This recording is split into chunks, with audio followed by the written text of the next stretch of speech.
The recent conflict between DJ Akademiks and members of the TDE-affiliated Back on Fig media group has spiraled into a full-scale war across multiple personalities within the hip-hop media ecosystem. What began as a claim made by Trell and Smack on their Back on Fig show, stating that Akademiks was disrespected and punked at a Kendrick Lamar concert, quickly turned into a bitter dispute involving loyalty, betrayal, and escalating threats. What up, girl? We trying to figure out what side of history you gonna be on.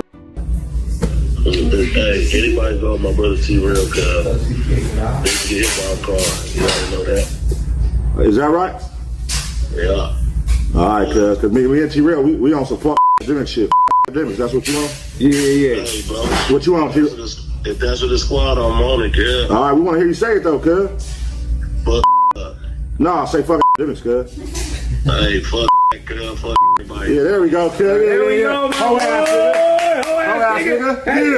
Yeah, get with it, Dizzle. Akademiks, known for his blunt approach and massive online following, felt the commentary was a serious violation of the mutual respect he believed existed between him and Trell, a figure with whom he had previously collaborated and maintained a positive relationship. Despite having no direct connection to Smack, the inclusion of Trell in the criticism made the remarks sting that much more for Akademiks, who believed that personal rapport should at least afford him neutrality in situations where allegiances were involved. This assumption of neutrality was shattered when Trell and Smack chose not only to discuss the alleged incident publicly, but did so in a way that Akademiks felt was mocking and dishonest. Like that. Academics too. Y'all niggas look at us like, what the fuck you talk about the disabled.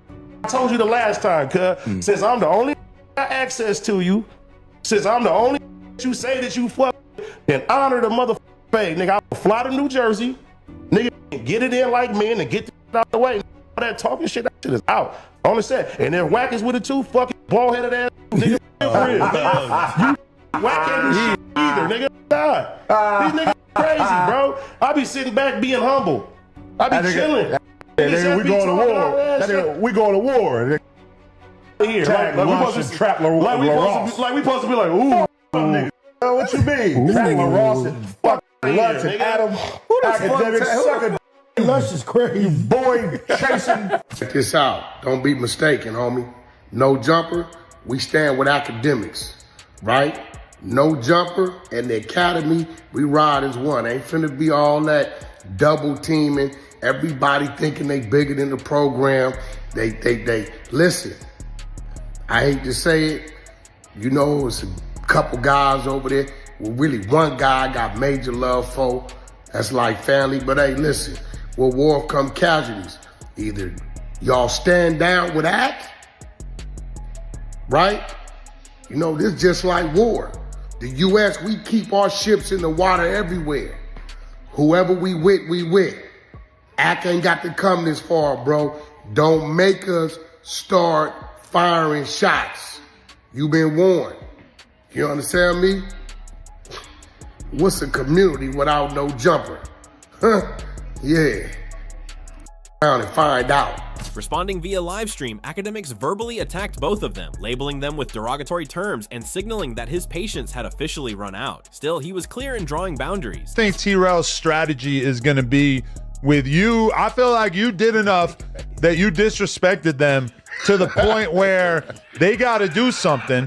And we've seen T-Rel handle this in a specific way, which is talking shit and saying you ain't shit, your mama ain't shit, f your mama, f your kids.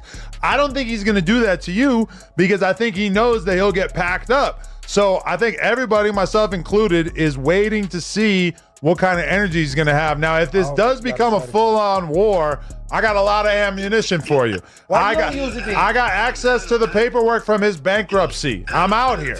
You crazy. Let me save you the suspense. One thing I don't like about you, Adam, and you know you my peer, okay? Like you sitting at the same table as me. I've been going easy on T-Rel. I feel like you might not want to be so easy. Here's the thing. One thing with you like the guy who's on the varsity team and you go to the middle school park and try to cook everybody. We don't like that. We don't like the fact that you've been trying to, like, brother, at a point, like Tyrell or whoever can say, you know, whatever in their response, but if I wouldn't dignify with a back and forth. I'm gonna be honest with you. And the back and forth really is, brother, like you helped keep a lot of things afloat. I'm not gonna do it. That's not my job.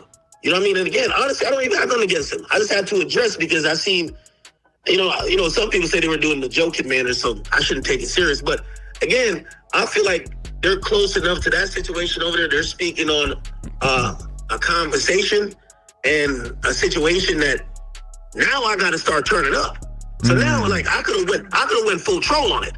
Like, y'all know I could have left that concert and said, man, them niggas is soft. They pussy as fuck, nigga. Like, I went up in there, nothing happened. Bro, I never did that. Come on now. You know what I'm saying? Because that wasn't the tone. But when they start with this, yo, he got marked out, they got told to sit down.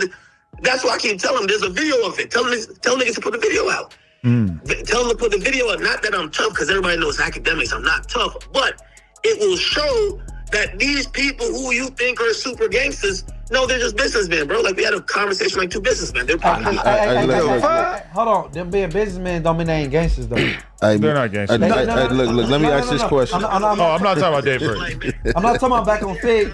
I'm talking about y'all had a conservative. His issues lay with Trell and Smack, not with others in the Fig community like AD, whom he praised and advised to stay out of the drama. Unfortunately, that wish would not be honored for long. Trell, perhaps feeling the weight of the insults and the potential fractures within the content group, pressured AD into taking a stand. To Trell, being disrespected meant anyone affiliated with him was also under fire, and neutrality wasn't an option. Trell and Pun forced AD into a public decision, effectively cornering him into choosing between Akademiks and back on Fig. AD, who has a well-known reputation for loyalty, responded in kind. Pressured into a live stream where he was asked to disown Akademiks in front of viewers, he ultimately chose his team. While Akademiks may have hoped for diplomacy, AD's sense of group loyalty dictated that he make a firm declaration. It was an intense moment, made even more uncomfortable by the way AD was pressured on live air. For someone like Akademiks, who values alliances and expects transparency, watching AD, someone he held in high regard, publicly curse him out was a sharp betrayal. AD didn't stop there. Not only did he disavow Akademiks, but he also threatened to physically confront him, suggesting that if Akademiks was serious about his words, he should agree to a fight to settle the matter. This only amplified tensions, turning what had initially been a content-based dispute into something more personal and visceral. The dynamics were further complicated when Whack 100 entered the situation. A known ally of Akademiks on the West Coast, Whack 100 declared that anyone who had a problem with Akademiks had a problem with him as well. He offered to back Akademiks, not just verbally, but with support from No Jumper affiliates and other online personalities. Whack emphasized that the West Coast war lines were being drawn and that if Community World, the umbrella media brand encompassing Back on Fig, wanted conflict, they'd get it. This gave Akademiks a powerful ally and sent a clear message to all other parties involved that the dispute was no longer confined to a few voices. It was now part of a broader battle among West Coast influencers, YouTube creators, and industry insiders. Whack didn't mince words. He made it clear that sides were being chosen and neutrality would no longer be tolerated by those closely involved. Even with all this chaos brewing, Adam from No Jumper added his own fuel to the fire by offering Akademiks private information and ammunition against Trell, including bankruptcy records and other sensitive data. Adam believed that since he and Akademiks were on the same tier in terms of influence and audience, he could justify providing such support in a potential digital war, yet Akademiks declined. He stated that he didn't see Trell and the others as peers, suggesting they weren't worthy of his attention beyond the initial response. According to Akademiks, engaging further would only elevate Back on Fig's platform, potentially giving them more followers and views than they deserved. From his perspective, involving himself in a prolonged back and forth would be giving away clout, something he's always careful about.